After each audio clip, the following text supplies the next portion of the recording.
My story started with my father. He was 41 years old when he had a heart attack and passed away. He worked at Alcoa, and he suffered the heart attack as he was getting into his car coming home. I think the hardest part for me was I never had a chance to say goodbye. We always thought that it was an old person's disease, and especially a man's disease. We soon found out that that's not true. My sister was 33 years old when she had a massive coronary heart attack and died. She thought she had MS. The doctors had diagnosed her as having MS because she must have had a mini stroke because she had lost the use of one of her arms. And she was a nurse, and she just, went with the doctor's diagnosis. They had no idea. They never checked her levels, never checked her cholesterol, really didn't know her family history, I don't think. And maybe she didn't either, and we never thought about it. I was scared. I mean, I had two little girls under the age of 10, and I was afraid, if it could happen to my sister, obviously it could happen to me. So that's when I went to my doctor and asked for a stress test, and everything came out fine. And I thought, okay, I didn't have to worry. But the following January, I had my first heart attack at age 35. That was the beginning, I think I would say the beginning of my journey. I was actually walking up the stairs, going to the second floor of our office, and I got up to about the 5th step and I couldn't breathe. I was shocked. I couldn't believe that it was really happening to me, and I was in denial. When I was walking up the stairs and I had to stop, I thought, no, this isn't happening. And so I went about my business, continued what I had to do. But then I had to realize that, no, something definitely was wrong and I needed to take care of it immediately. I told a coworker, I said, I'm really having trouble breathing. I've got a terrible pain in my chest, and I was sweating. And I thought, and this was in winter. It was in March, and I thought, no, this is not right. And she immediately called 911. My brother, who lived in Cedar Rapids at the time, was coming to see me, and he suffered a heart attack. And he got to the hospital. They put him in the ER, and at that time he had to have 6 bypass surgery. And he was 31. If you were to look at my brother, he was the epitome of health. Soccer player, thin, took care of himself. You would never have ever expected that he would have heart disease. Being sent home from the hospital, I was told, change your lifestyle, eat healthier, exercise. That wasn't always easy when you had 2 little girls at home. My cholesterol was very elevated, and every statin I took, every drug whatever I did, I never had any results. I thought I was taking good care of myself, but then 4 years later, at the age of 39, I had another heart attack.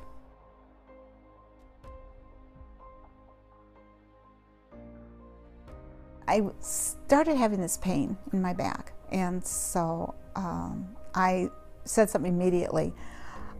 I also took a baby aspirin. I tried that. It didn't work. So then, and I went to a coworker because she said, "You don't look look like you feel very well." And I said, "No, I'm not." And she said, "Let me get an ambulance for you." I ended up at that time going in and having a quadruple bypass. I had no idea.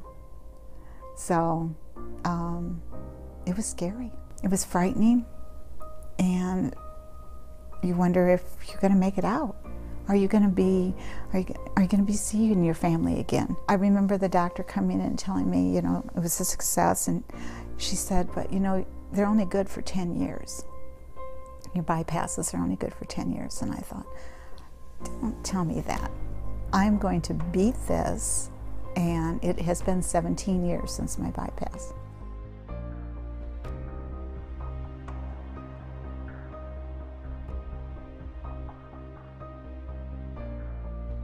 The girls and I were on our annual Christmas shopping trip, and we had just finished shopping for the day. We went back to the hotel, and then early in the morning, probably about 2 o'clock, I woke my daughter up and I said, I need to go to the hospital. So, but she called home and talked to my attending physician here, the attending cardiologist, and she said, can I bring my mom home? He said, no, you find a hospital there. And the physician that put my stent in there was also a leading lipidologist. And he came and told me that I had a genetic disease, which is HoFH, and that's homozygous familial hypercholesterolipidemia. It's a genetic disorder where the receptors in my liver don't take the cholesterol away from my body that your body naturally makes. The receptors don't work. So therefore the cholesterol builds up, and because they don't work, it's then distributed through your bloodstream, ends up in the heart, plaque, and then you have, that contributes to a heart attack or stroke or death.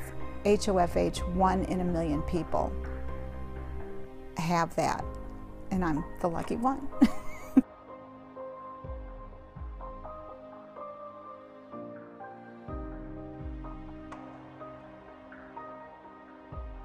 After what happened to my sister, I thought, you know, I'm really the fortunate one, but then I thought, you know, why? Why me, and why did she pass? And what was my purpose here? So I got involved with the Heart Association and realized what a great job they did, and making people aware, especially women, aware in their mission, and tried to help as much as I could there to make other women realize that they this could happen to them too, no matter what age and no matter how healthy they were. They need to be made aware that the heart disease is just not men, that it affects women, and that it takes the life of every 1 in 3 women. And it also is the #1 killer of women, more than all the cancers combined. I want them to know their numbers, listen to their body. They know their body better than anybody else. If something isn't right, be proactive and go to your physician and take care of yourself. In my case, I was tired. But I attributed that to having a young family, being on the go all the time, working a full-time job, and so I just thought, well, that was just part of my normal everyday life, but it wasn't. Fatigue can be a part of your symptoms, nauseous, sweating. I suffered all of those, or experienced all of those, plus I had a really sharp pain in my shoulder blades. And that's when I knew, after the first one and the second one occurred, I knew what was happening. I made a promise to myself when I got out of the hospital after the bypass that I was not going to let that heart disease define me, that I was not going to let it take over my life. Conscious of it, yes, aware that it could happen at any time, but enjoy my life and go on living. And that's what I'm doing. So I feel great. I'm gonna get you going a little bit faster. I have a personal trainer. I work out with her 6 times a week, and I started running again, and if I don't run, I walk. I exercise, eat a healthier diet, and just really enjoy life. We went on an Alaskan cruise. We have also been to Israel and to Jordan. We went to see Petra, which was one of the 7 wonders of the world. It was absolutely fantastic. We try and take a trip a month. We have a boat, and we do a lot of boating. We have a lot of time with our grandkids, and we just really enjoy our life together. At first I thought I had my children as my why, because I wanted to make sure that they were here and lived healthy, but I think it's me. I'm the why. The women have to be the why, because if they are not there to take care of themselves, they can't take care of their families. Heart disease at any time could have taken my life, but I believe that I am here for a reason, and that I've been given a second chance and God has been good, and that if I can tell a story, and if one person gets anything out of that, what a blessing that would be. My name is Holly, and I am a survivor.